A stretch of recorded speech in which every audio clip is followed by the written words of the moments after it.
What up guys, Fojo here, and today I'm coming to you with another best drop video for weapons, and today's weapon will be the Hatchet. We'll be going over a few of the hatchets that I believe to be the best drops in the game right now, kind of where to find these and how to get them, as well as which ones are better off to use right now, depending on who you are and what build you run. Now, I think the Hatchet is a great weapon to run around the open world with. It's definitely one of the faster weapons to level up with, as well as one of the better weapons to get from point A to point B faster with Berserk. So hatchets are very prevalent in New World and used quite a bit. But real quick, if you guys could like the video and subscribe to the channel, I would really appreciate that. Over 90% of you guys are not subscribed to the channel, and if you could do that really quick, that would help me out a ton. Also, leave a comment if I missed your favorite hatchet, or you have a hatchet that you believe is best in slot, or if there's a hatchet that you think I missed that I should have put in here. And so our first hatchet will be a Cursed End. You will be getting a Cursed End from Dynasty. It drops from multiple mobs inside of Dynasty, but it has to be mutated in order to get the legendary or 590 plus version of this.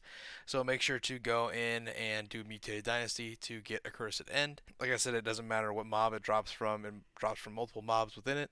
So make sure to go in there and run through as much as you need to get to this. A Cursed End comes with 30 dexterity, as well as Keen, plus 11% critical chance, Vicious, plus 11% critical damage, and Refreshing, reduces max cooldowns by 2.8%.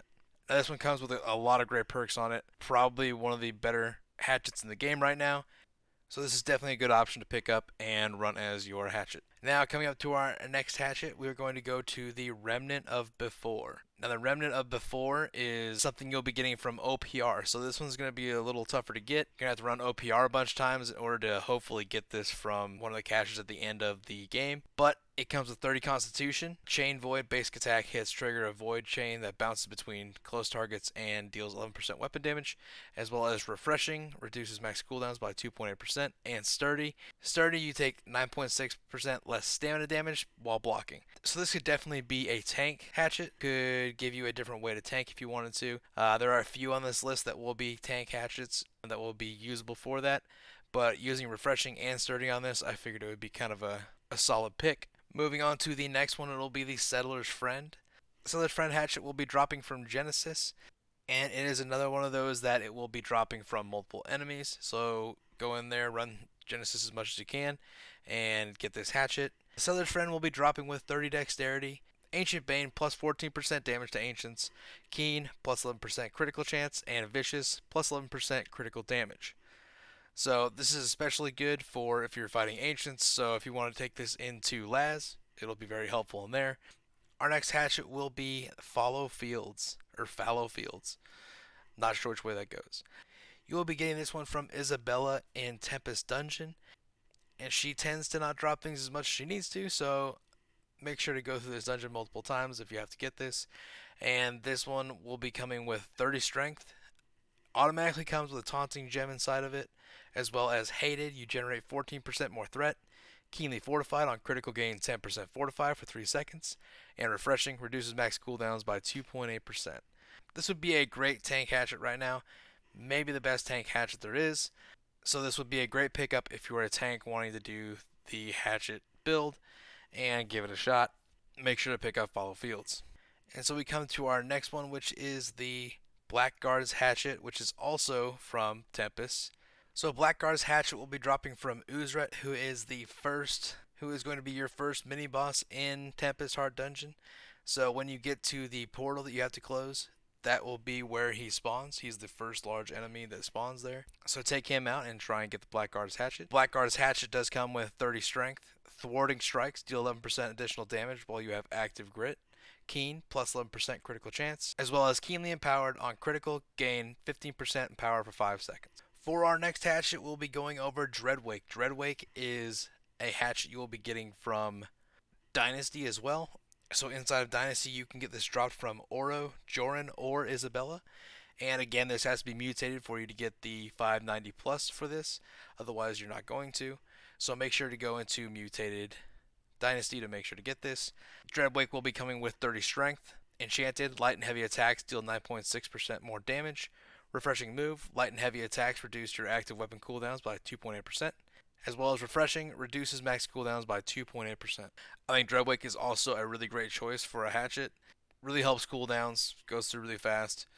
but Dreadbike is a great choice for a hatchet if you want to run one.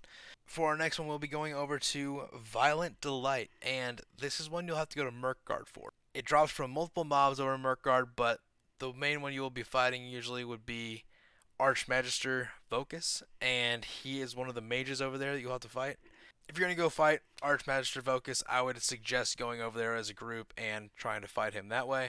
He does have a bunch of other drops that would be pretty decent to grab, so it wouldn't be a terrible one to go and fight, but definitely not the easiest mob to go take down over and over again. Violent Delight will be coming with 20 focus and 10 strength, energizing feral rush, gain 18 stamina for each successful hit with a feral rush, keenly empowered on critical, gain 15% in power for 5 seconds, and keen plus 11% critical chance. So this one coming with focus may be a little better for if you want to run it with a life staff or whatever you may want to do with that, but it doesn't have full strength or full constitution either way, so it may be a different kind of build you want to go with on this one, but still a decent hatchet and worth a shot. And for our last one, I always want to include a little bit of luck on these, so I wanted to include the Horrifying Slasher, which of course comes from Rafflebones, so tough to find, not the easiest drop to get.